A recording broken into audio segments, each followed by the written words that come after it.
As I said earlier, Saturday and Sunday is a carbon cleaning day, so the owner already brought his Mazda from Reading, which is slightly less than 2 hours from me. He's got the engine inspection light on and the check engine light, so I got my diagnostic tool and scan for codes and check the live data. As I said, this one is a CX-5. It's a lovely color. It came for carbon cleaning, but we will do the assessment anyways and check what other issues he may face. So the plan for today is I'm going to turn on the ultrasonic bath and prepare it for cleaning the parts already, so it gets up to the temperature, while I'll be removing the EGR and the intake parts from this one. I won't bore you with that because I've got a 1 hour long video, in-depth video covering every bolts and nuts, how to remove them. So feel free to watch that if you want to do this at home as a DIY. I'll come back when removing the intake manifold so that you can see how it is looking like. So once I read the codes, I check the fault codes, I'll do a guess like what the issue will be, but now I can tell roughly he will have the P0101 fault code, which is the EGR fault code, and caused by that tube which goes to the intake manifold is completely blocked. And yeah, obviously I will take off the engine plastic beauty cover and check for leaks, what I know about these cars, so check everything I can see visually and then report it back to the owner. So let me jump to the car and fire it up, check for the fault codes and check for live data. The engine is running. As I said, the engine inspection light is on, the check engine is on. The car has 97,000 miles and it is -1 degree, yeah, so it's chilly outside. And here is the fault code he's got, is the P0101. I suspected he's going to have the P0401 fault code. This one is slightly different. I already met this with issue and I'm still struggling to find it out, and I will explain to why. The car does need the carbon cleaning definitely, and even though the fault codes points to the muff sensor, the muff sensor should be okay. It's an airflow issue, so some restriction is in either some restriction or blockage in the way of the airflow, so that's why it triggers the muff sensor fault code. Or the vacuum pump is not working properly and it cannot pull enough vacuum just to maintain the vacuum, let's say for the brakes as well, and to be able to suck enough air into the engine. I'll check the live data in a bit and then I'll report you back with the values of it, but I'll guess that the vacuum pump won't have that 7.6 kPa as it's supposed to have. It will rather be slightly higher or a lot higher, but it is not working properly. Once I've done the live data check, I'll open the bonnet and check the valve cover if it has any leaks, because it is also can be caused by the worn exhaust camshaft, so that it doesn't pushes the exhaust valves down anymore and the combustion gases has to escape other way, so they pushes back the gases to the intake manifold and you will have extra air there, and that's why it triggers again the muff sensor. So these are my two guesses. So unfortunately, even though we clean this one today, it may be still having that fault code coming back. I'll have to take it for a test drive and drive it, but I really suspect that the vacuum pump on this one it will be bad. So once I rectified this issue, found out what the culprit was or is, I'll let you know definitely, so that you can repair your car, your engine accordingly. But yeah, that's my guess at the moment, that it will be cleaned definitely. I'll show you the before and after obviously, but the P0101 won't go away just like that as I thought it will be. So let me show you now the live data. So here we are at the live data section, and as you can see, the brake booster pressure sensor is showing above 7.6 kPa, and it's while after starting up the car now, and it's supposed to show 7.6. It is climbing back but really slowly. So basically what that does mean is it's not working efficiently enough to be able to pull the vacuum as it's supposed to. So I think that has to be changed. And also let me show you other things I'm looking at just to make the assessment like proper and correct. Is the engine oil pressure. I want to see numbers between 160 and 180 I would say the engine oil pressure is looking good, and also the exhaust pressure sensor should be reading above 100 kPa, slightly above as it is now, so that's good. I don't know if he has changed the old one or he's got the latest sensor in there. I don't know, I will check. And also let me check the injector correction factors.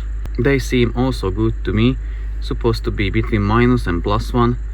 They are within the range, so I would say those are fine. Only the brake booster pressure sensor, not this sensor, it's not the fault of the sensor, it's the fault of the vacuum pump, because it cannot produce enough vacuum. So now let me check under the bonnet how it is looking like there. I have opened the bonnet, removed the engine beauty cover, and I check the area around the injectors, and as you can see it is wet. I don't know if the washer has been replaced. If not, I would recommend to replace the injector washers, but they look good to me. I mean, on the top the oil seals look good to me. Still would be good to inspect the camshaft, and unfortunately the only way is to remove the valve cover and check visually for wear. I can see the exhaust pressure is the new one, the latest model, so it is good. And I always check for the drive belt, because on these ones they crack quite quickly. It is good. So now I can start removing the parts, and I'll be back with before removing the intake manifold, because that is the most interesting part, to see how it is looking like after that mileage, which is at the moment, or in this case 97,000 miles on this particular model. So let me remove the parts and report back with the intake manifold. Okay, I would say after 45-50 minutes the parts are removed. The only thing left to remove is the intake manifold.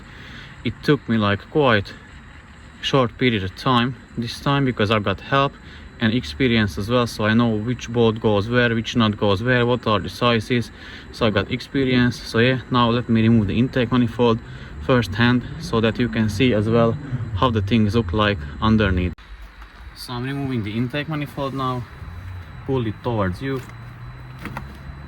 and now you can just wiggle it out.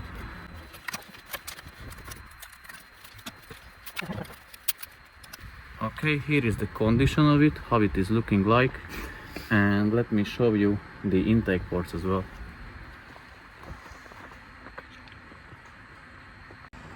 So here are the intake ports from up close. You can see it had nearly 100,000 miles, and it is pretty bad.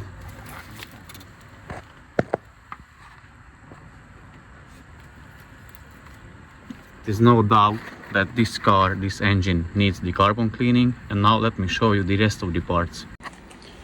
EGR valve, or that Schroeder valve or something like that, I'm not sure still what it is called. EGR pipe, EGR valve itself,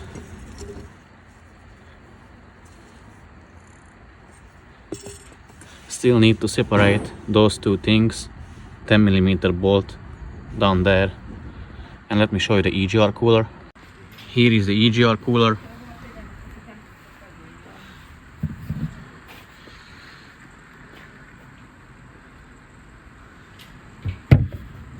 It is looking pretty bad, to be honest. Now I'm separating the throttle body, so this thing from the intake manifold, held by 4 8mm bolts, and then I'm separating this tube, which is part of the EGR system, from the intake manifold as well. Again, 3 8mm bolts. Throttle body removed. The 3 bolts from this one are removed as well. And the way I undo it is I put this aluminium block here and hit it with the hammer, so that it twists it, and I twist it back and I can wiggle it out, because as you can see it is full of carbon, so it is not that easy. If you just pull on it, it won't come off just like that. So let me remove it.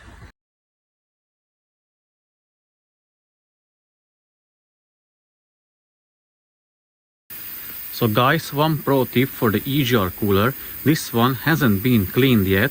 As you can see, I sticked a source of light into the end of the EGR cooler, And why I'm doing this is if I can see through it, if I can see the light, and as you can see, I can see the light, so that means it is not that blocked. Obviously it is looking very bad and so dirty, but compared to the yesterday's one, when I stick that light source down there to the end, it didn't, the light source, the waves or whatever they are called, I couldn't see the end of the light.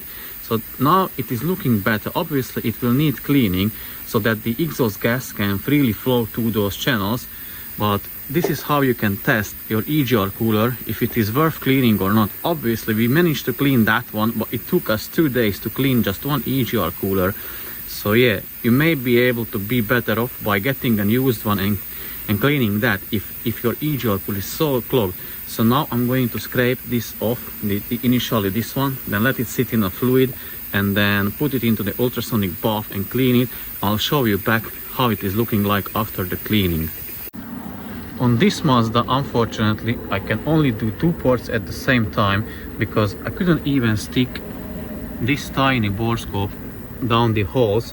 So what I'm doing, I removed the glow plug cables and removing the glow plugs one by one, and I'm sticking down the tiny bore scope there and checking the piston at the top, that center, meaning that the valves are closed, so I can attack the ports. Firstly I scrape it off with a screwdriver, hoover the rest of out, and then I clean it, and as you can see 2 are cleaned. Obviously I'm still going to touch up these surfaces here and the mating surface, but it is looking so good so far. Let me shine some light down there. Look at that. Massive difference, isn't it? So I'm going to finish the rest of the 6 ports and then assembling the car back together. Well, the intake ports are cleaned now, nice and shiny. I already cleaned the surface of it as well.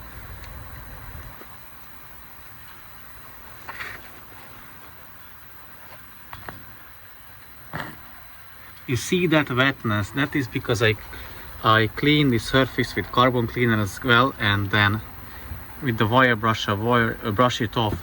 So some liquid just got down the hole, but I sprayed it out. It still has to dry, but I can assemble everything back together. It doesn't matter, it's not an issue. So all the ports are done, nice and shiny. Here are the parts after the cleaning.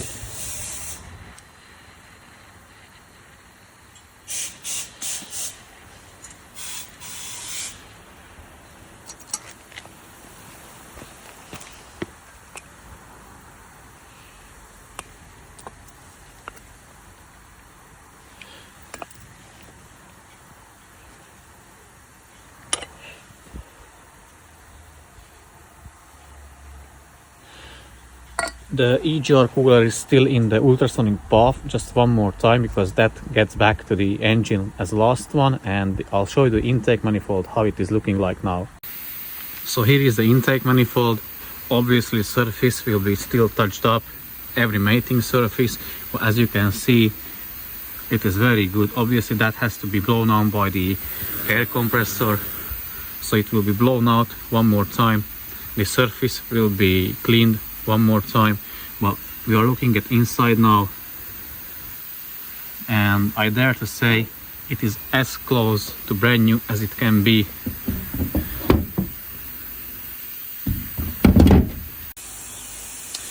So guys, this is how the EGR cooler is supposed to look like the properly cleaned one after the cleaning. So I stuck the light there on the end, and it shines through the channels as you can see. So this one can go definitely back to the car.